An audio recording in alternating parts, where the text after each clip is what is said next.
ปิงปั้นอาหารลาวเนื้ออันนี้สูตรต้นตำรับจากสาวลาวเนื้อแท้สาวลาวเนื้อหวาเลยเนาะเกิดอยู่ซ้ำเนื้อเลยพี่น้อง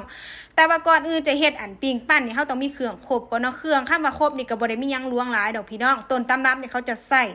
ใบสมโอนี่มาพันนำเด้อใบสมโอแล้วก็ใบอีเลิศส่วนใบสมโอนี่เฮาจะเลือกเอาใบที่ว่าจะแก่กับบ่แก่จะอ่อนกับบ่อ่อนเอาใบกลางๆน่ะพี่น้องเลือกเอาใบใหญ่ๆเลยใบอีเลิศคือกันเนาะเลือกเอาใบสวยๆงามๆแบบนี้เลยพี่น้อง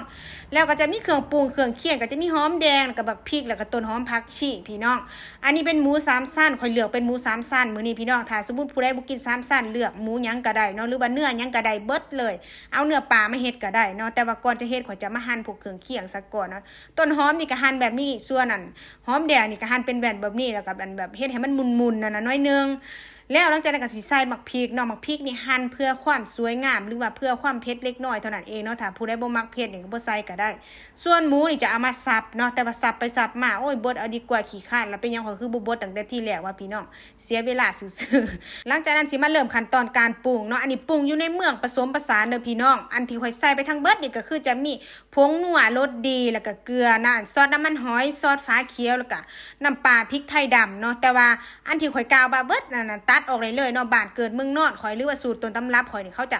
ใส่แต่เกลือแล้วก็ผงนัวแต่ว่ามาอยู่ในเมืองนี่ข่อยผสมผสานเอาเนาะใส่แบบว่าตามที่เฮามีหรือว่าสมัยนี้เฮามีหลายอย่างก็ใส่หลายอย่างพี่น้องแต่ถ้าบ้านเกิดเมืองนอนข่อยเนี่ยมีแต่เกลือกับผงนัวพี่น้องแล้วก็ต้นหอมจบเลยซ้ำนั่นก็แซ่บแล้วก็สิมาเริ่มขั้นตอนการห่อเลยการห่อก็ห่อแบบตามที่เห็นเลยพี่น้องเอาใบอีเลิศใส่ก่อนแล้วหลังจากนั้นเอาใบส้มโอเนี่ยมาพันน้ำหลังเนาะที่มาของคำว่าปิงปั้นนี่ก็จะน่าจะแม่นว่าเอาใบนี่แหละมาพันมันล่ะพี่น้องบ้านคอยนี่ปั้นนี่คือพันพี่น้องจะออกเสียงว่าปั้นบ้านคอยเขาจะบ่ได้ออกเสียงว่าพันเนาะพันจนให้มันแล้วเพิ่นล่ะพี่น้องแต่ว่าบ้านเกิดเมืองนอนข่อยเขาจะบ่ได้เอาไม้เสียบแบบนี้เขาจะเอาไม้ไผ่ที่ว่าอันมาพาเครื่องของแล้วเขาละคันนี้บ้านเขาเอิ้นว่าหีบบ้านข่อยนะพี่น้องแต่ว่าอยู่ในเมืองบ่มีก็ใส่อันนี้เอาเนาะก็สะดวกสบายคือกันแล้วนำไปปิ้งเลยบัดนี้เนาะปิ้งใส่เตาถ่านไฟอ่อนๆบอกเลยว่าหอมขนาดเลยแต่ถ้าผู้ใดบ่อยากเสียเวลาก็ไปอบใส่หม้ออบลมร้อนอบที่180องศาหรือว่า200องศาก็ว่ากันไปพี่น้องอันนั้นก็แซ่บคือกัน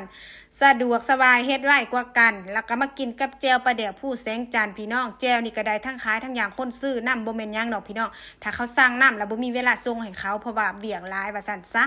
นี่กับข้าวแรงก็จะมีปิ้งปั้นแล้วก็ส้มผักแจ่วปลาแดกผู้แสงจันทร์กับมะเขือต้มกินกับข้าวเหนียวฮ้อนๆเลยพี่น้อง